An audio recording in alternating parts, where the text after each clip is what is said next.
اگر کوئی عورت فوت ہو جائے اپنے بچے کے لیے یا رشتہ داروں کے لیے میت رکھ دی جائے کہ انتقال کرو، یہ ناجائز ہے اور میت کو تکلیف ہوگی ہے۔ شریعت کا حکم یہی ہے کہ موت کے بعد جتنا جلدی ممکن ہو سکے اس کی تجہیز، تکفین، جنازہ پڑھ کے جلدی سے جلدی اس کو دفن کرو۔ اب یہ اللہ کی امانت ہے، اس کو سپرد کر دو۔ یہ ہمارے یہاں رواج ہوتا ہے، بھائی آ جائے، بیٹا آ جائے، چاچا آ جائے، فلانا آ جائے، آگے کیا کر لے گا؟ اس کو زندہ کر لے گا۔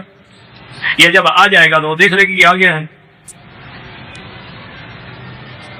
جب ہم اپنی اولادوں کو خود دور کرتے ہیں پھر مرنے کو چور ہوتے ہیں۔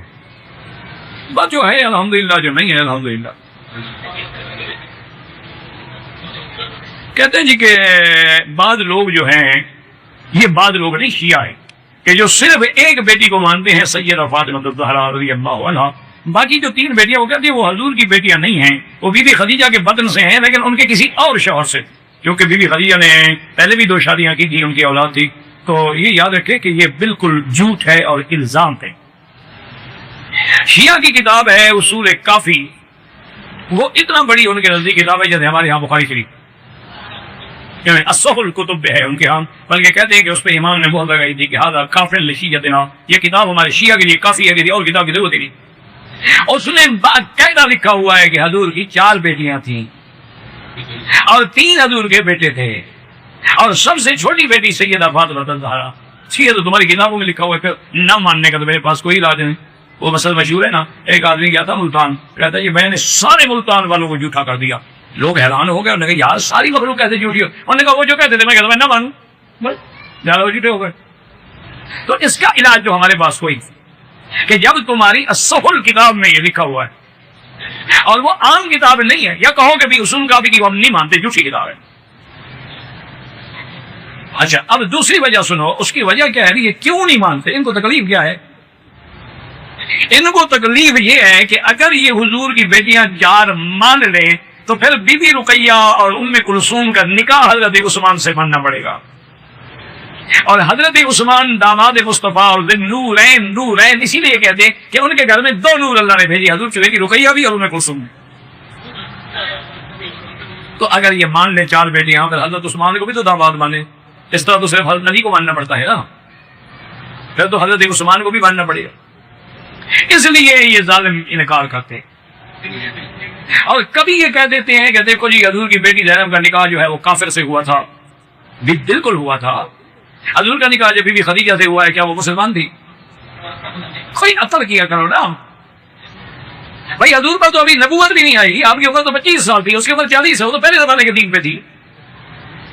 اس دور میں کافرہ عورت سے نکاح جائز تھا، یہ بعد میں اللہ نے حکم دے دیا کہ مشرک سے نکاح والا عبد المؤمن خیر من مشرک، کسی مومن سے شادی کرو، کبھی مشرک سے شادی نہ کرو۔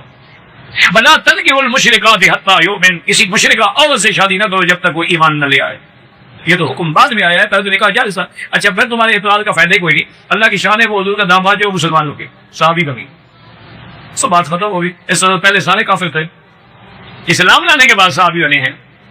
یہ ان کو بیماری ہے، جب جواب نہ دے سکے نا تو بڑی یار، اسی لیے اب یہ حضرت حسن حسین کا نام لیتے ہیں لیکن بی بی ام کلثوم جو بی بی فاطمہ الزہرا کی بیٹیوں کا نام نہیں لیتے، کیوں؟ اگر اس کا نام لیں تو حضرت عمر کو داماد علی ماننا پڑے گا، کیونکہ حضرت علی نے حضرت علی کی بیٹی ام کلثوم سے حضرت عمر نے شادی کی باقاعدہ، ان کے نکاح میں، تو اس لیے وہ اس بیٹی کا نام ہی نہیں لیتے۔ اچھا، جب تک آپ نے دیکھا ہوگا شیعہ حضرت حسین کے جلوس تو بڑے نکالتے تھے، کبھی حضرت حسن کا بھی نکالا ہے۔ اچھا، حضرت علی کا بھی بس 40واں منوا لیتے ہیں اور باقی کچھ نہیں، ان کے لیے کوئی ماتم شاتم یا کوئی اپنا مار پیٹ کریں اپنے آپ کو، وہ نہیں کرتے۔ تو اس لیے یہ ایک جھوٹ ہے۔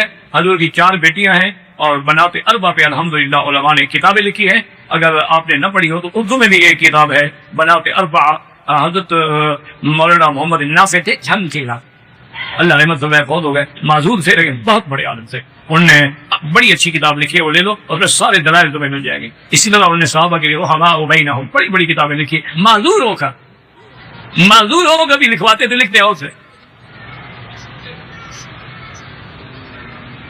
چاچا فوت ہو جائے گا، چاچی سے نکاح ہو سکتا ہے، عدت گزرنے دینا، پہلے نہ نکاح کر لینا، چونکہ انتظار میں ہوتے ہیں نا جی، چاچی بھتیجے نے بات بنائی ہوئی ہوگی، ہاں بس مرنے دو چاچے کو، بڈھے کو میں کیا کروں گی۔ انا للہ و انا الیہ راجعون۔